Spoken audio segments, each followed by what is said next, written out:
Bonjour Rav, je vais bientôt accoucher. Est-ce si important de donner un prénom juif à son enfant? Vele Shemot Ben Israël Abai Mitzrayim. Et voici le nom des Hébreux qui descendirent en Israël.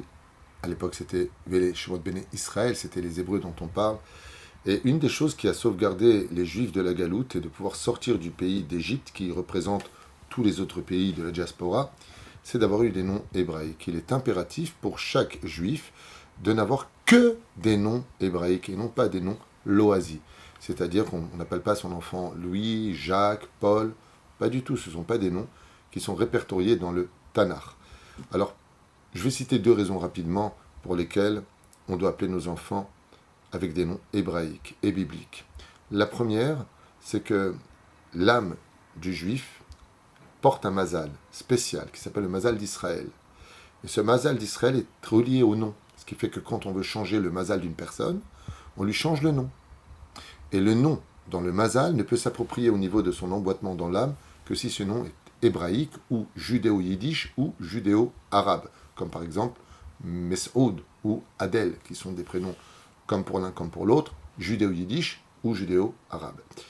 Donc il est impératif pour que mon âme retrouve son identité, que j'ai un lien avec la Torah, car tout comme chaque âme a une lettre dans le Sefer Torah, chacune de nos personnes a un nom relié à la Bible, car chaque nom de la Bible est un des noms cachés de Dieu.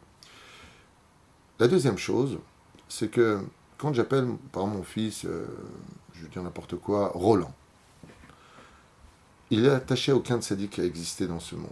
Si je l'appelle Roland, c'est parce que par exemple, ce nom me plaît ou il me rappelle un copain. Mais l'âme de l'enfant n'est attachée à aucun tzaddik, à aucun juste de ce monde.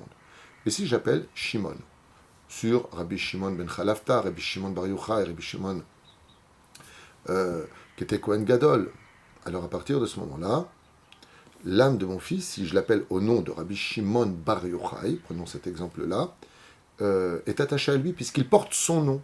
Ce qui fait que si l'enfant a un problème, si l'enfant a besoin de prier, la meilleure adresse pour lui, c'est d'aller sur le tombeau du tzaddik pour lequel il porte ce nom. Comme par exemple, je connais quelqu'un qui porte le nom de Messaoud, au nom du père de Baba Saleh, Rabbi Messoud Abou Hatzera. Eh bien, il m'a dit que quand il avait des problèmes, il allait sur la tombe de Rabbi Messoud en me disant « Tu es mon parrain, je porte ton nom ». Donc, le tzaddik peut intervenir comme le parrain, comme un pseudo-responsable, un apotropous pour l'enfant. Mais si j'appelle Jacques, Pierre, Roland ou je ne sais pas quel prénom, qui sont des jolis prénoms, mais qui ne sont pas les nôtres, eh bien, ça va tout simplement amener à aucune racine pour pouvoir me référer à quelqu'un. Et pour finir, je me référais au livre de Imre Chen qui rapporte là-bas que quand on donne un nom qui n'est pas hébraïque à nos enfants, on entache l'âme juive, car comme on l'a vu, on pose la question qu'est-ce qui a fait tomber Korach? Korach de la tribu de Lévi, qui a vécu les 10 plaies d'Égypte, le miracle de la mer Rouge, le don de la Torah. Qu'est-ce qui lui est arrivé? Le sage nous dit que les parents ont commis l'erreur de lui donner un nom qui n'était pas hébraïque. Korach, c'est le petit-fils de Ésaü, de Esav. Et étant donné qu'on lui a donné un nom, ça a créé une tache qui va entacher le mazal de cet homme et qui va tout perdre. C'est pour cela que Pharaon, qui connaissait très très bien le secret de ta question, Lionel, a tout de suite changé le nom de Yosef pour l'assimiler. Tafnat Paneach, il a changé celui de Myriam et de Yocheved, Shifra et Poua. Et les sages posent la question en disant mais pourquoi ils changeaient les noms? Pourquoi leur changer les noms? Parce que quand tu changes le nom d'une personne avec un nom loisi, non seulement tu peux plus facilement l'assimiler, mais en plus tu crées une tache au sein de son mazal.